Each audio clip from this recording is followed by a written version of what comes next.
Hi everyone, in today's episode I'll be showing you the ways to make a Discord server for beginners. In order to set up a Discord server, it's very simple.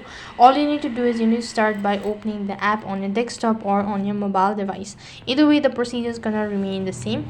After you're logged into your Discord account, the interface looks something like this. So right on this page, tap the arrow icon from the top left hand side or tap the tab bar. And as you can see, in my case, I already have a multiple server, and to create a new one, tap the plus icon from the bottom, and then you'll be able to see some sort of information.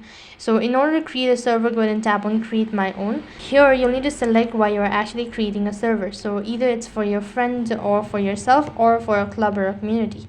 Select it accordingly and go ahead and upload a photo of the server as well, and give a name of the server, and click the create server button located right at the bottom.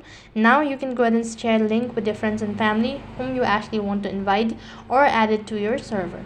So that's basically how you can make a Discord server. That is all for this video. I hope the video was helpful. Make sure to like, share and subscribe to our channel. Thank you for watching. See you in the next video.